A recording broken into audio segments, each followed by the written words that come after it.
Parents strongly caution the following programs are intended for mature audiences over the age of 18. These programs may contain some material that many parents would not find suitable for children and may include intense violence, sexual situations, coarse language, and suggestive dialogue.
All right, happy Tuesday and welcome to another episode of Sound Injection. We've got Ryan from Royal Hearts with us. How you doing today, dude?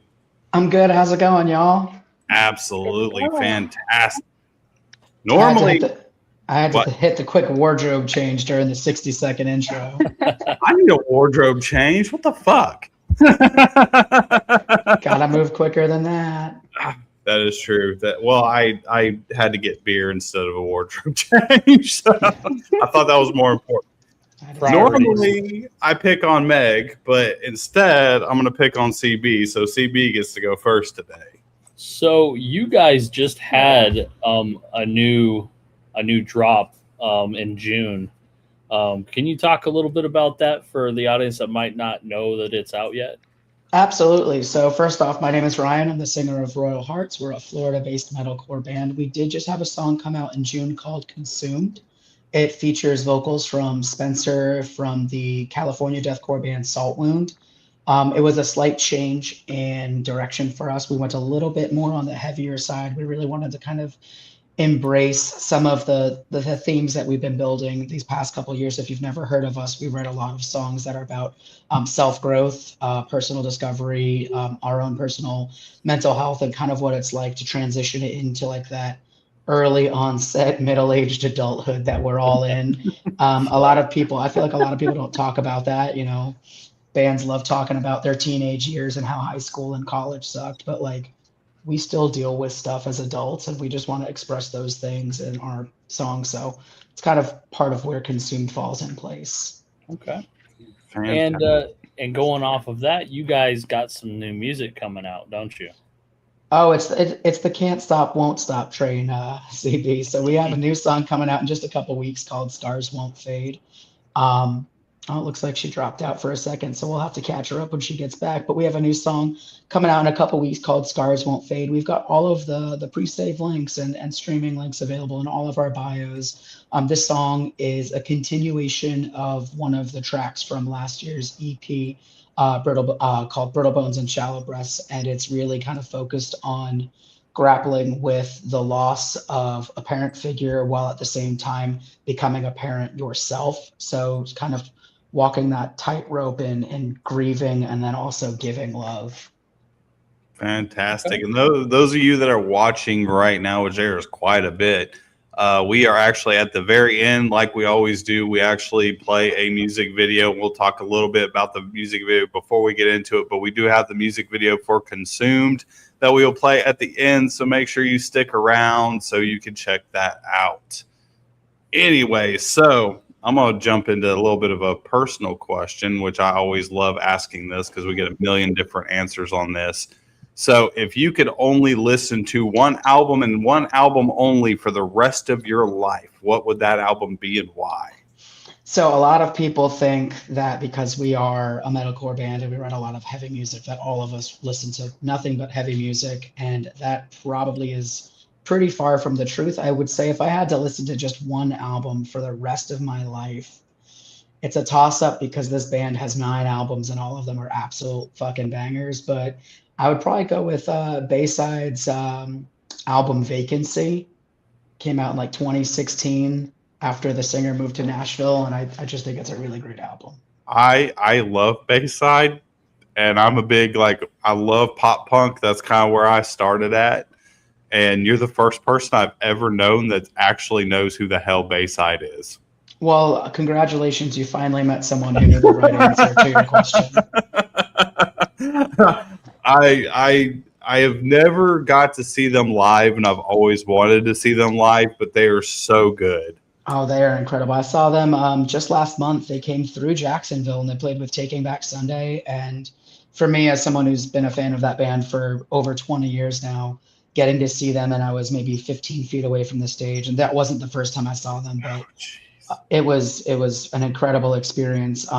It really just kind of shows the power of live music and the impact that it can have on somebody, whether they've been a fan for 5 minutes or 5 years or whatever. Getting to see someone live is absolutely incredible. I've said this a million times. Seeing somebody live does not hit the same as just listening to it on a radio.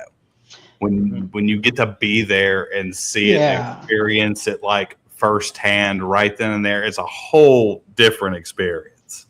Yeah, like a live show is more often than not stripped away from like a lot of the production elements and the studio magic and the ability to go back and redo something. It's in the moment. So whatever happens. Maybe they play something slightly different. Maybe it just sounds different because of the room that you're in or where you're standing in that room or who you're with, getting to share that moment. So like my wife came with me to that show, and so did some of my close friends. And it was really nice getting to experience that with them because they knew I liked this band, but I don't think they knew exactly how much getting to see them in person like that meant. Right. No, I totally understand that. Me and Meg have been going to show, or mainly going to Rockville for the last 2 years together, and we've seen some crazy shit and experienced some crazy shit that has been way above and beyond anything else. All right, Meg, you're up, girl. Okay, now that we've got hopefully our connection issues sorted out. So how did you guys all meet and start making music together? So the short answer is Craigslist, right? Yeah, but the short answer is Craigslist. Holy shit! You're dating yourself. Well, no one else would date me for a very long time, so dating myself is perfectly fine with me. No, back in, so like in the mid 2010s, I was in other bands and I played other instruments, and I kind of wanted to start to do something a little bit more aligned with some of the heavier music that I grew up listening to. I saw a Craigslist ad, right, for some guys that were trying to put together a band. I answered the ad. I met Mike that way. We had a couple other members that we had throughout the way. Then Nelson came aboard. And then a few years later, we brought Javier on guitar. And it's kind of just been that since, end of 2018 to now. It's really just been the core 3 of us. And then Javier joined us back in 2023. So we've been very fortunate that we've been the same for so long, and I think that consistency has been great. But yeah, the meet cute isn't anything too exciting or sexy. Like I responded to a classified, and I didn't get mugged, and I didn't get killed, and instead we Yeah, That's always right. got to start a What band matters. together. Yeah. So yeah, sorry it's not anything too exciting, but it is No, what I- it great. is. I remember the old warnings about Craigslist, back then whenever I was in my like teens and 20s and trying to start a band, and my mom's like, "You're gonna get killed. You're gonna get fucking murdered." I'm like, "Relax. It's okay. It'll be all right." All right, CB, you're up on deck, bro. So you guys got some shows coming up as well. You guys got one Yeah. in August, and then you got one coming up in November. Yeah, you so, wanna talk a little bit about that. I would love to talk about myself. It's literally my favorite thing to do. That's why they give me the microphone. Yeah, we just came off a couple of dates in sort of the southeast U.S. Mostly Georgia, South Carolina. But we're going to be down in Orlando this coming Saturday, August 1st, at the Conduit, which is over by UCF. It's in the Winter Park neighborhood of Orlando. It's put on by a great promoter, 152 Productions. The guy's name is Shelby. His team is wonderful. We've been fortunate enough to be able to work with him for the past few years. But we're going to be playing with Further Within, who's based out of Miami. They're longtime friends of ours. We're playing with Severed Silence out of Orlando and Common Vision, who we've played with before in Orlando before. So it's going to be a really great show. If anybody watching is in the Orlando area, I would definitely suggest, if you can't make it to that show, to follow any one of those acts. There's always something going on for all sorts of types of music. It looks like the venue itself, Conduit, is starting to do more events as well. I think they just did like a Pokemon night not too long ago, but they're really building into the community, and I'm really happy to be part of that. But then you also mentioned in November, we are going to be back in Jacksonville. We're going to be playing Kingside Records Sounds of Brutality Festival. And that's going to be a 2-day event. It's got bands like Marauder is going to be on it, Southpaw, who's absolutely blowing up out of Jacksonville right now. They're incredible musicians. They're awesome people. But it's going to be at this venue, Hard Love, which is very much a by the community for the community venue space. We've been there a couple times before, and we're very excited to go back and to really just kind of keep coming back to the area and doing what we love doing, which is playing shows and hanging out with folks and hopefully making some memories. Fantastic. Oh, yeah. All right, Meg, you're up. So what is the weirdest or most memorable fan interaction that you've had? Does it have to be from this band, or can it be from my entire It music could be experience? anything, Anything. anytime. Let's do anything. Okay, I've got a story to tell you. It's going to take a couple minutes, but I think That's fine. We're, Hell yeah. we're all about storytelling here. So Yeah. about eight or so years ago, I was in a band called Migrate. We were doing like pop punk indie rock music. I was playing bass. It was great. I was playing with some of my best friends at the time, and we went on a self-booked tour. And one of the dates was in Middleburg, Tennessee. Or no, I'm sorry, no, that's not the name of it. Middleburg is in Jacksonville. It was middle something. It was the middle of nowhere, Tennessee, is what it was. Right. But so we get to the show. This guy's telling us that we have all of these people are coming. It's a small record shop, very DIY, and we were very about it because we were, again, just trying to get out there and have a good time. Well, so there were 2 people at the show, right? And we were kind of bummed, but the promoter said, well, you guys can crash with me, save some money on a hotel, no big deal. Like, all right, well, there's 4 of us and there's one of him. So if he does anything weird, we could probably beat him up. So we drive to his house. Which was about 30 minutes away, and we got there before he did. We assumed that he was already there, and we saw in the little townhouses that one of the doors was open already. Like, that's got to be a spot. He must have left the door open for us. It was very much not his spot. So the person that was sitting on their couch was very confused when four guys, walked in the door and they shouted. So obviously we left. But then we get to his house. Oh, I'm not even done with this. We haven't even. This is all context. Keep going. Keep going. So we get to his house, and as we're getting to the door, we're about to breach the threshold to hell. He says, I hope you guys don't mind cats. I have a couple of them. And they're like, yeah, we're fine with animals. No biggie, right? We're getting a free place to stay. What he didn't mention was, I hope you don't mind the smell of nothing but cat piss Oh, everywhere. Oh, So Ugh. we walk into the house and get bludgeoned over the face with this overwhelming scent, right? So we're That's like, so all right, gross. well, I guess we gotta just, I mean, at this point, we have to at least go in, right? We have to be nice. He was polite enough to let us in. So we go in and we're starting to kind of get our bearings a little bit. And one of the guys was like, I'm gonna go take a shower. Terrible idea. So he comes out of the shower a couple minutes later and he takes his socks and he puts them right in the garbage. I'm like, what happened? It's like, go look at the bathroom. And there was like pink mold. I didn't even know mold could come in that shade. Yeah. In the bathroom. So he showered in his socks and then threw them away. And that's not the worst of it yet. So then we start settling in. We're like, we're gonna pretend like we're gonna crash on this guy's couch and stuff, right? And then once he goes to sleep, we're gonna leave, right? We're sneak gonna out. go sleep in the van or something, right? This was before Ring cameras, so he would have had no idea until the morning that we bounced, right? So we're starting to settle down for our little pantomime of going to sleep. One of the cats like jumps off the counter on one of the other guys as he's laying down. The futon that one of the members is sleeping on or trying to lay down on folds in on them. One of the couches was like wet. It was just wet. I don't understand why it was wet. We couldn't, Um, and it didn't smell like pee. It was just mysteriously moist. it was just mysteriously moistened. Ugh. And then this guy, I haven't That's even enough. gotten to Stop. I haven't even gotten there. Like this is all context, right? So then the guy's like, all right, I'm gonna get some sleep. I'll see you guys in the morning. We'll catch breakfast or whatever. And we're all without talking, we've already kind of done like the side glances, like we're getting out of here the second this guy goes to sleep and that door shuts, right? So he shuts his door. We start shuffling like we're getting ready to get up. And he comes back out. He's like, "Hey guys, I don't want to bring this up, but like I just found a whole bunch of flea eggs in my bed." And before he finished that sentence, we were flying out the door like someone lit our feet on Yeah. fire. And we ended up driving like 3 or 4 more hours to whatever was in the direction of the next city.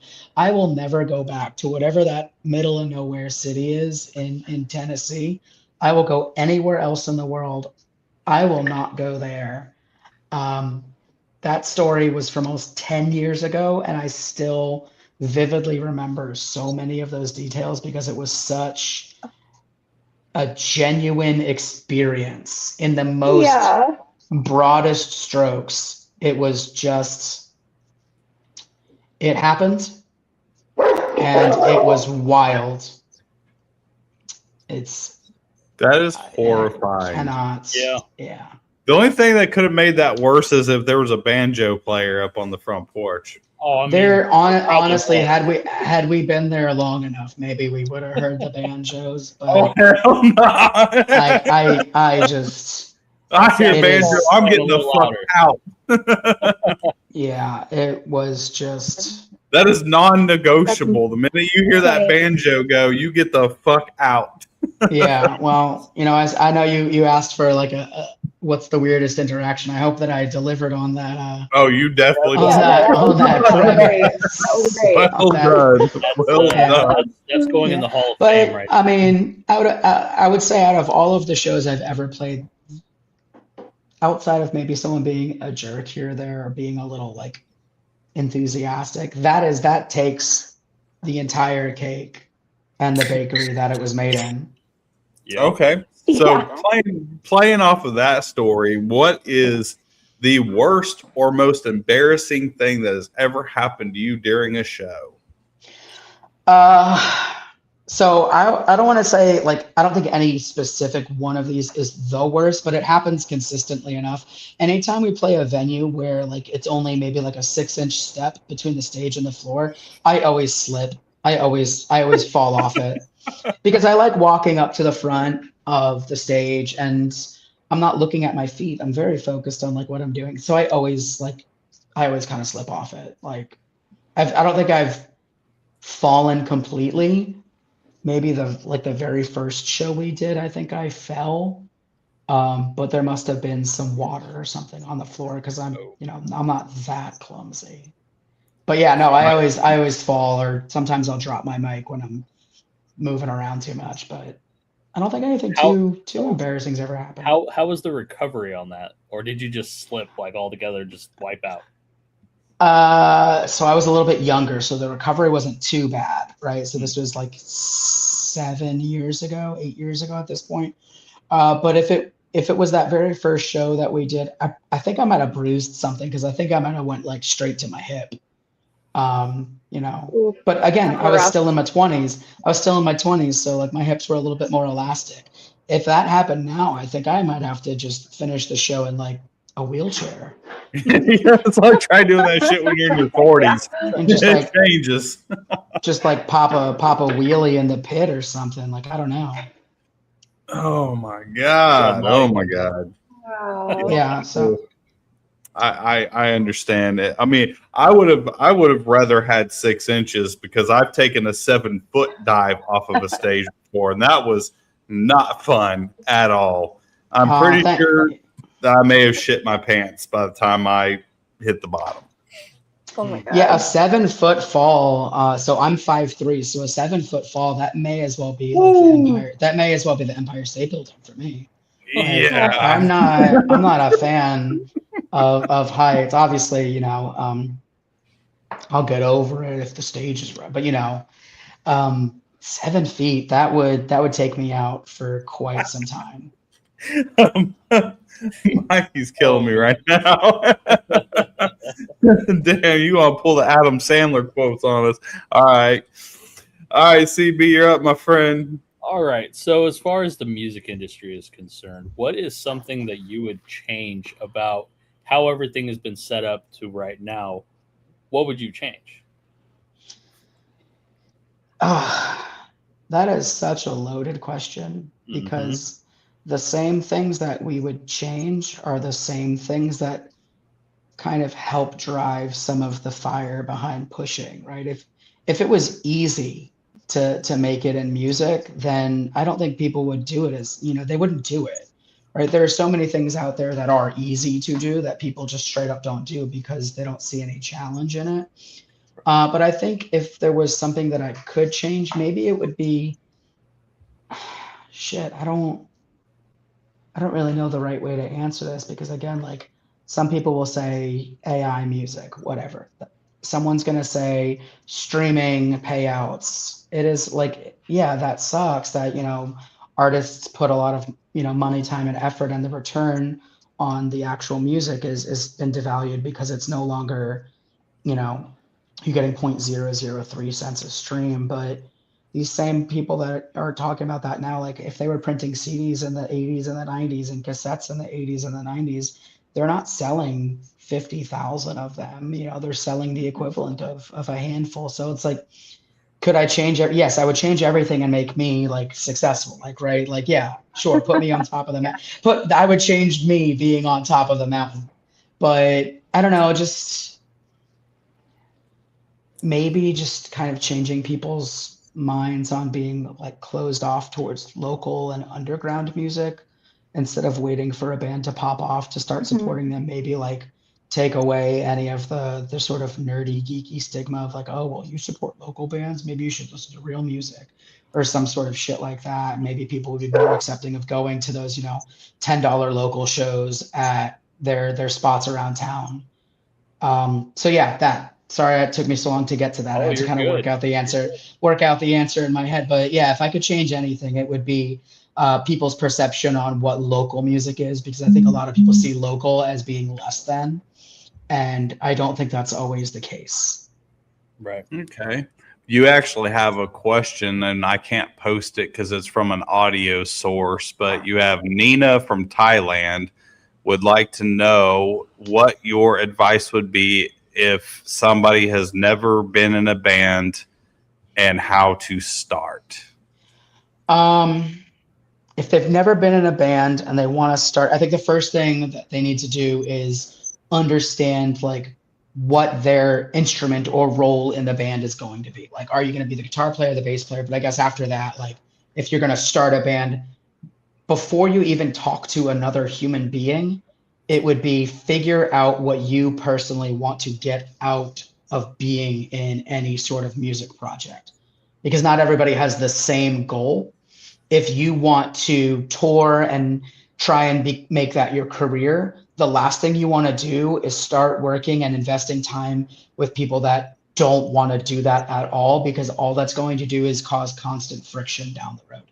And the opposite is true. Yep. If you just want to do it as a hobby, find people that also just want to do it as a hobby. That way you're not causing that same friction. And that's before you do anything like write a song or have a rehearsal or whatever. And your opinion can change over time about what you want to do, and just be communicative about that.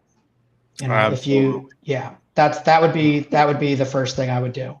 Everybody's got to be on the same page. If you're not on the same page all the way across the board, it's not going to work. I mean, honestly, just be in the same goddamn book, right? Like, you might be on different pages, but like at least have the same end goal in mind. Yeah, absolutely. All right, Meg, you're up on deck. So what is a weird or like, I don't know, like a musical influence that has like kind of shaped your sound and shaped your musical taste, like it's kind of like seeped into your music that y'all have written? So kind of like what I said earlier about the whole like favorite band and the Bayside bit, because we do a lot of heavy music and a lot of like metal inspired music.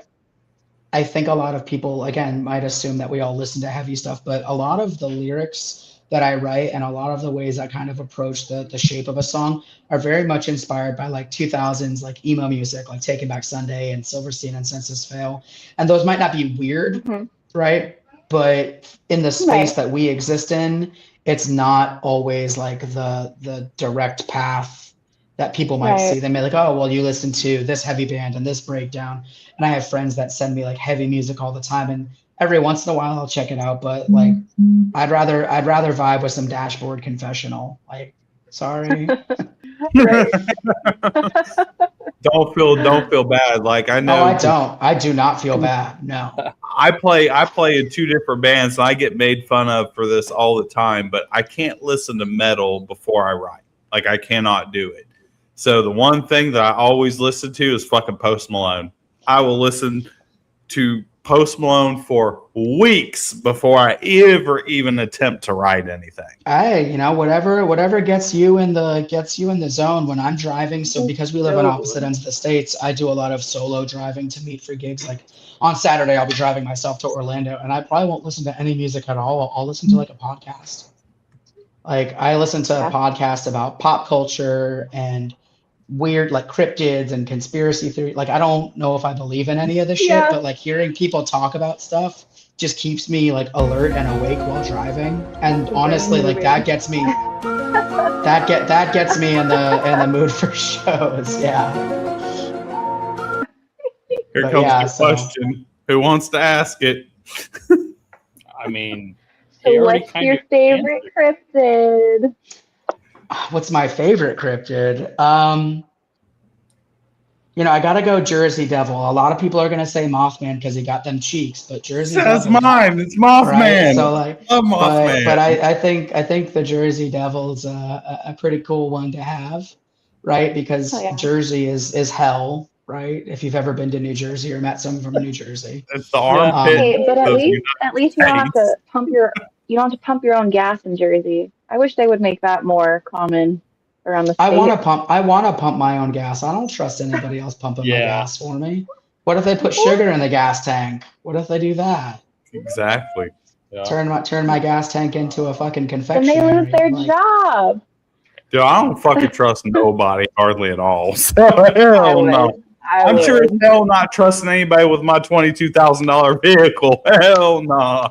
No, yeah, but also like Jersey thinks that gas stations are fine dining. Like, how many of them love Wawa? Get the fuck out of here.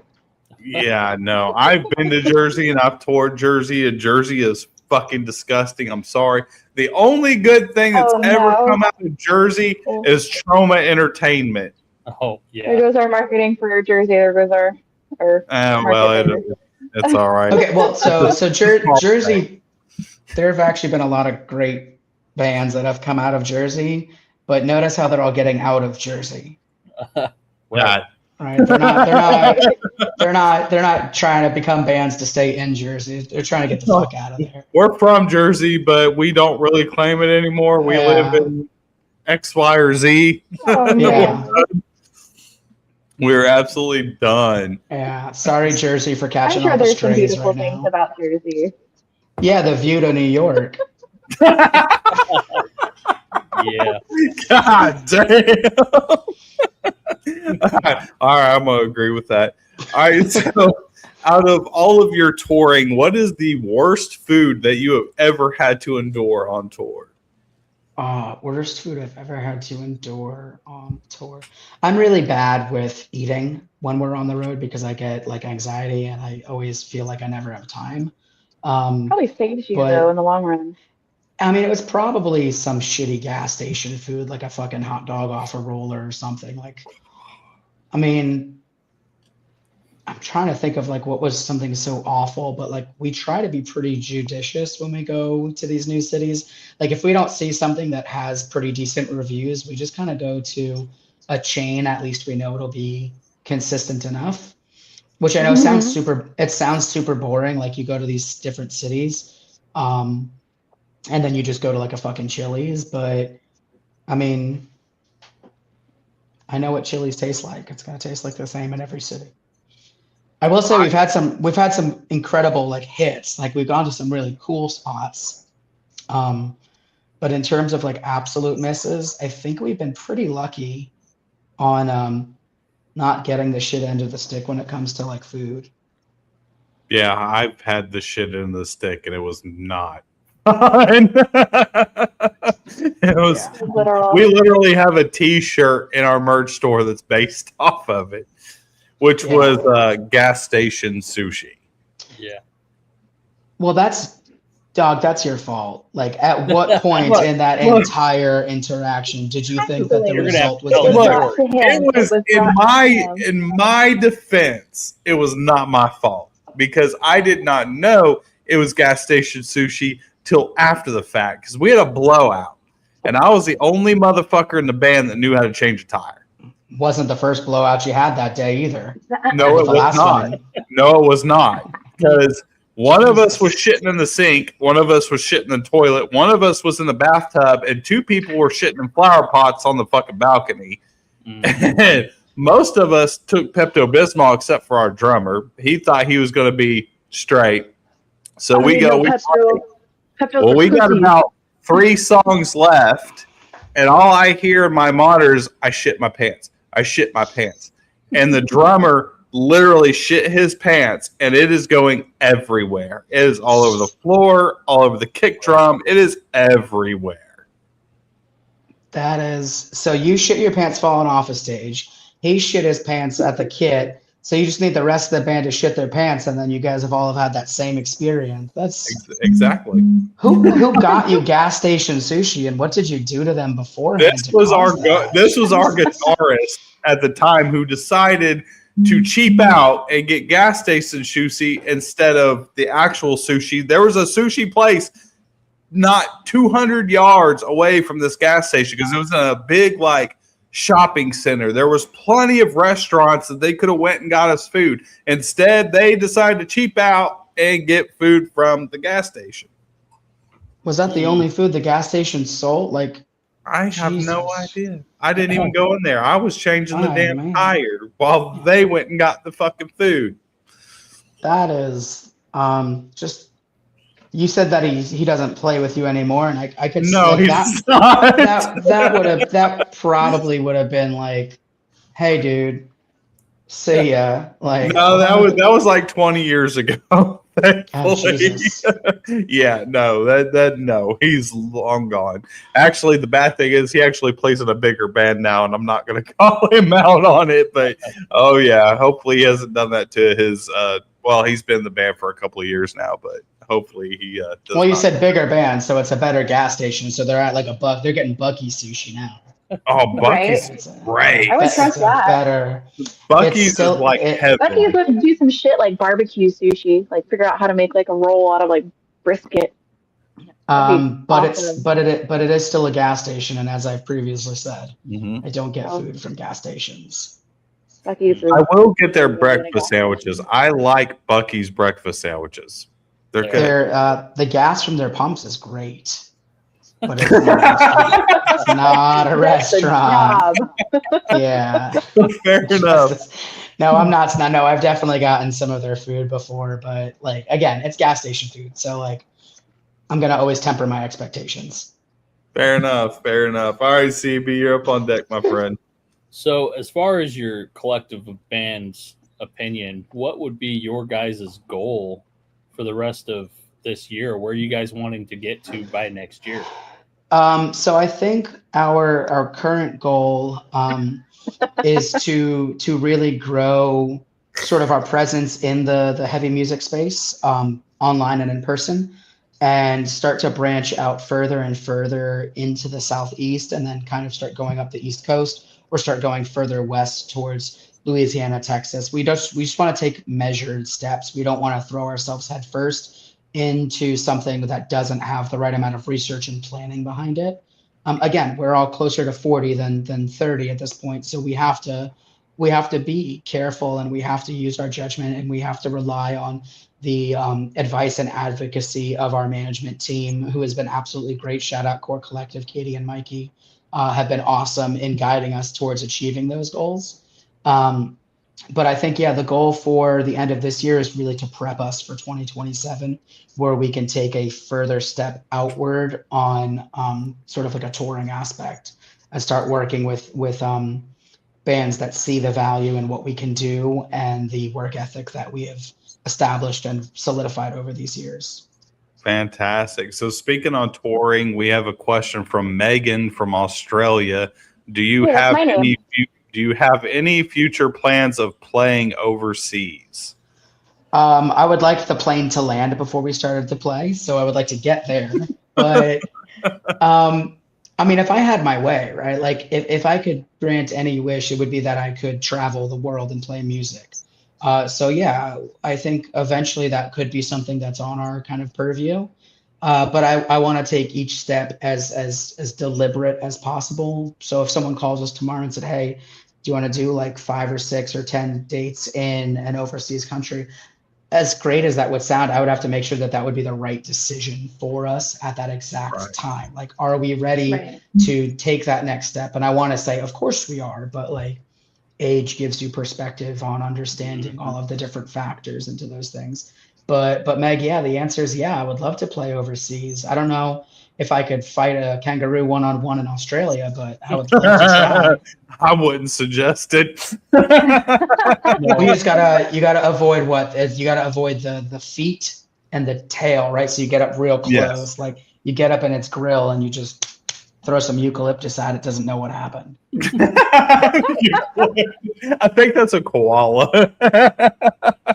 But watch out for the You can koalas still because use apparently like koalas can give you syphilis.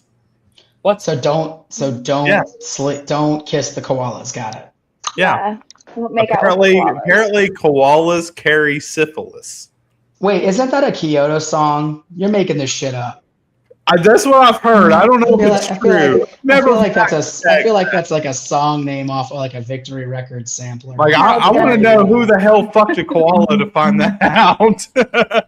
Somebody write it and send us a link. Absolutely. All right, Meg, you're up on deck. So when y'all are writing your songs, I know y'all said you like to write about kind of like things that y'all are struggling with now. But what does the creative process look like whenever you're sitting down to write a song? What does that look like for you guys? So we do a lot of collaborative songwriting, even though I live across the state. You know, it isn't just I get sent a track and say, go do something with it, right? So like Mike and Javier and Nelson will get together and they'll come up with some ideas. They don't really do like the in the practice room jam session. We're very much like we sit in front of our recording software and we're writing things out that way. But it is very much, you know, a process to where we find the kind of identity of what that song is. And then we build the song to create that identity. If we want the song to be, you know, very in your face, then we try and make sure that it's representative of whatever the goal of that song is. Sometimes the lyrics come first, sometimes the lyrics come last, but whatever we can do to sort of capture that emotion, I know it's kind of like a non-answer, right? I'm not really telling you how it's made, but you know, No. it's not always the But same. but in that, don't sell yourself short, because in that, most people will have the music first and then get the lyrics. But you said that sometimes y'all get the lyrics and then the music comes. So that's Yeah, yeah, and it a little depends on, kernel so like there. I've in the past I've done some of the songwriting, especially when we were having some member changes, and you know when I like to write, I generally like to have an idea of where the song is going first. Um, and we've even, you know, we'll have conversations, hey, like what should these next handful of songs be about? And we'll kind of come up with a theme before we ever plug in a guitar. Hmm. And then we kind of write in that direction. Yeah. Fantastic. So, if you could dig up any dead musician and spend 24 hours with them learning everything they know about the music industry, who would you spend that day with? I'm glad you finished that scenario the way you did, because you started off in a very precarious. I don't want I was watching your face when he was saying that, and I said- saw the terror Yeah, I behind the don't. answer you might be giving us. I don't know if I could. I don't know if so. Any dead musician, if I could spend 24 hours with them and sort of gain their knowledge and insight, Correct. probably Prince. That's a very popular answer. I mean it's pretty obvious why Prince would be that popular. Well, yeah. He was his own fucking songwriter. He was his own songwriter. He was his own producer. He was his own instrumentalist. He is like, so Michael Jackson might be the king of pop, but I think everyone could probably agree that Prince was certainly the better musician. And if you think that's a hot take, go back and like listen to some of their biggest hits side by side, and then look at who performs what on those tracks. Like some of Michael Jackson's best songs are featuring other iconic musicians from the, you know, the 80s and 90s. Prince did too, but Prince could also do it all on his relied on own. himself. Yeah. On himself, right? There's a reason why his estate was able to release tens and tens of songs posthumously, because they existed. Mhm. But yeah, probably him, or probably Neil Peart from Rush. I was a big Rush fan growing up, and being like, I learned drums first. I'm not very good at them, but that was the first instrument I learned. He was certainly a big impact on me growing up, listening to Rush with my cousin, playing Legend of Zelda when I was 8 years old, you know, for hours and hours on end on the weekends. Zelda and Rush. What a childhood. Yeah. Yeah. Nostalgia peak right there. Yeah. All right, CB, you're up on deck, my friend. All right. So, what was the very first CD you ever owned? Ooh, So when I was a kid, my family took us to a rock festival. It was put on by a radio station down in South Florida. And it was a pretty standard, nothing crazy. It wasn't like a big name band. It was like a local music community. This was maybe 98, 90, maybe early 2000s, right?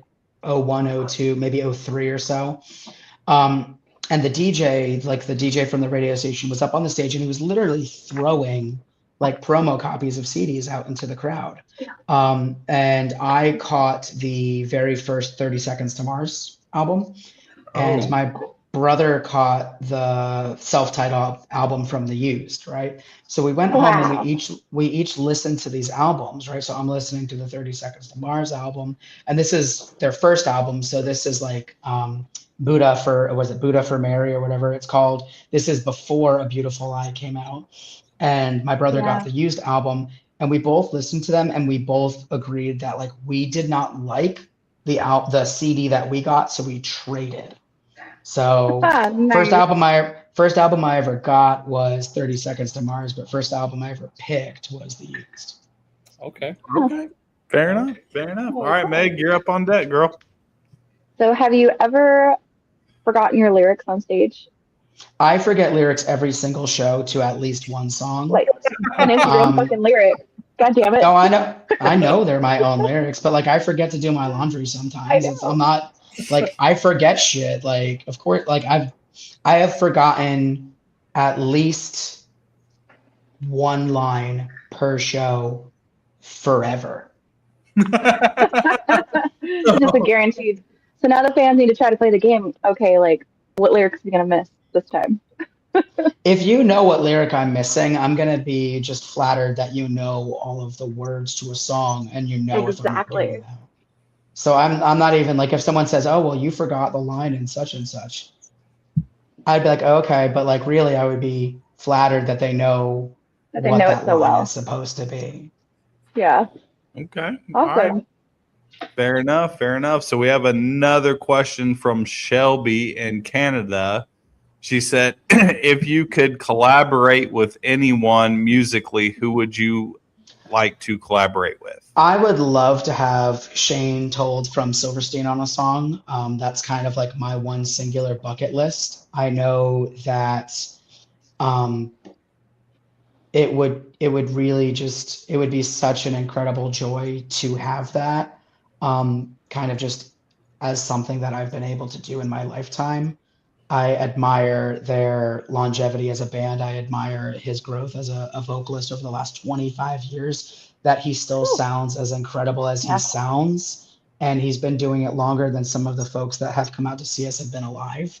Um, but really just we've gotten to collaborate with some other incredible musicians from the Florida scene so far. Austin Hayes from Heavy Hitter was on one of our songs from our Coma Taste EP from last year. I got to do a song with a band called Lost Trees out of Orlando, or Done For down in the Fort Myers area. We And love Done For. They've been on the show. We love those guys. yeah, so like, sure, I've got like that, star on top of the mountain with the giant, but really just any artist that works hard, that believes in what they are doing, that's someone that I would love to work with, whether we invited them to be on a song that we wrote with them or they invited me to be on a song that they wrote with me. I think collaboration is one of the best things about music, especially now it's so accessible for recording. Um, that you don't need to physically be in the same place and you don't need to be Right? available at the same exact time. Right. We live in So the future, man. I love it. It's the future, man. based on that, if you could go on a world tour and you could choose 3 bands to take with you, doesn't matter what caliber of band it is, what 3 bands would you decide to take on tour with you? So I know that I'm talking, as the vocalist of Royal Hearts, but I want to preface all and kind of go back to say my answers reflect solely me when it comes to music opinion. When it comes to how we look at the band, that is collective. When it comes to the That is music said that I like for and I your listen to, this rookie. this is me. But I think if I could pick the lineup, I would pick Silverstein, Census Fail, and Bayside. But those are all giant bands. I would love to also take bands that we've gotten to play with in the past. Like I would love to do something huge with our friends in Lost Trees or American Theory, who we were just doing a few dates with just last week. Like I think the show that we put on together was incredible, and anybody would have found enjoyment. Like if this is the kind of music that you like, getting to see like an American Theory with us plus a band like Heavy Hitter or Hall of the Elders or Done For, like I think all of those lineups and any sort of combination would be absolutely incredible and certainly worth someone's time. I refuse to play with Fight From Within. I'm kidding, Mikey. I know that you're watching. You're going to get a call after the show's over.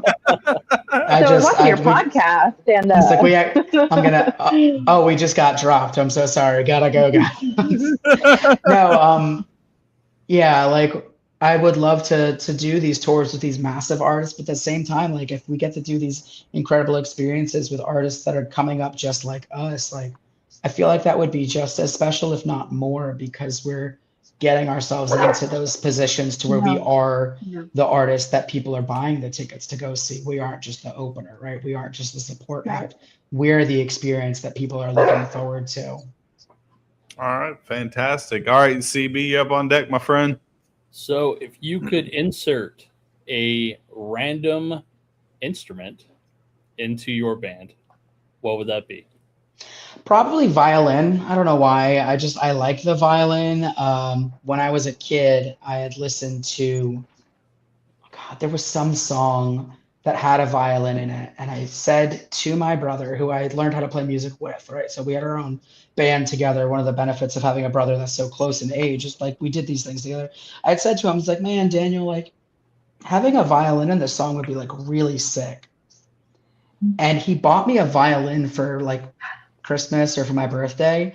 And I had zero Wow. fucking well, hang on, no. That sounds great, but I had zero fucking interest in learning how to play the violin. I just said that it would sound Oh. cool. So I never played it, never touched it. I was like, why did you buy this for me? He's like, well, you said a violin would be cool. It's like, yeah, but I don't want to fucking play it. Like, No, but that's just thought it would be that's still really cool. sweet. He's still But no, of course. He yes, remembered. That's a good brother. Fantastic. He's all right. Like on a scale of 1 to 10, he's the best one I have, right? So like, Does he play in your band currently? no. So my brother and I started playing music back in like the early 2000s together. He does his own thing down in South Florida. He lives down there. I live up in Jacksonville. He's very happy doing his projects. He does a lot of cover shows. He plays for people that are trying to go out and just have a good time at wherever they're at. So he provides a lot of that entertainment aspect. But no, he does not play with us or in any project with me. Okay, fantastic. All right, Meg, you are up. What would you say is the hardest lesson that music has taught you? That your friends and family will support you when you get started, but will stop supporting you when it takes effort. Ooh. Ooh. Your friends and family that you knew from high school, from jobs, from friend groups, they didn't become your friends to support your band. They'll support your band because they're your friend, but they're not buying tickets to every show, and they're not buying your t-shirts, and they're not streaming your music. That is not the pretense in which that friendship is based on. And that's okay. Yeah. That Yeah. is, your goal is not to make your friends and family fall in love with your music. It is to take the people that fall in love with your music and turn them into your friends and family. Aw. I like that. Probably one of the best answers I think I've ever heard. Yeah. Hands That was down. beautiful. Absolutely, hands down. So before we get into their music video, let's talk a little bit about what the song Consumed is about and what went into the creation of the music video. So the song is about being like right on the edge of making it in whatever it is, right? So like the chorus has that line, what is it? Oh God. Like I said, once per show. There we go. Yeah. Lines. It's like I'm already there and I won't be scared. This time I'll die for something. It's like you're right there. You're just about to achieve whatever that thing is. And like then you're stricken with the anxiety and fear of like, well, fuck, what if it fails? It's like, at least you tried. At least you went for it. At least you like reached your hand out or took that step forward. Like you are right there. It's like okay to get apprehensive, but like just go for it. Just try it, right?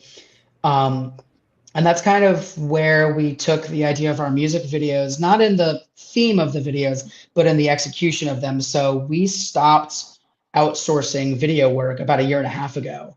Not because we couldn't afford it, not because we didn't want to work with anybody. It was something that I wanted to do because I wanted to see if we could do it. So I've actually, sometimes we'll have someone actually holding the camera, but like I've shot and edited all of our videos since the beginning of 2025. That's a lot of work. And Okay. it is absolutely Yeah. a lot of work. And some people might hear that answer and think that that's a stupid thing. And maybe. Oh. Maybe it's a little bit of like the control freak in me. Maybe it's just that it was another challenge. Like we said earlier, like if everything was easy, people wouldn't want to do it. Or maybe do it as hard as they try to do it. But like I really wanted to learn how to do it. So I've shot and edited all of our videos since the Dimmer Light video came out early last I year. don't think that's stupid. It's empowering. And I agree. And it's, if we want a video to look a certain way, then it's something that we have to learn how to do. Like, Yeah, we if you want it could- done right, you got to do it yourself. Well, that's Right. not true because our videos have gotten better since we started. And I did them at first. I don't know if I did them right, but I definitely think you can see the growth in them from then to now in terms of how they look and in terms of capturing the energy that we put into the songs. So I don't know if it's right, but it's certainly us. But it's what you want, the way Yeah. you wanted it done. Yes. All right there. And, All right. and again, that's kind of what the song is about. It's you're right there. Just do it. Perfect. So on that, we're going to get in the music video from Royal Hearts, Consumed. Please, everybody, make sure that you go to their Facebook pages, go to all their social media accounts. There's so many damn social media accounts, I can't keep up with shit. Hit that follow button. You see them in your area, go to a show. Don't be a pansy ass. Get your ass off the couch. Go to the show. Go buy some damn T-shirts. Support these bands. Let's keep the scene alive. On that, thank you, Ryan, for joining us today. Guys, thank you so much. Yeah. On that, here's Consumed by Royal Hearts, and we will see you guys again in about 30 minutes. Bye, guys.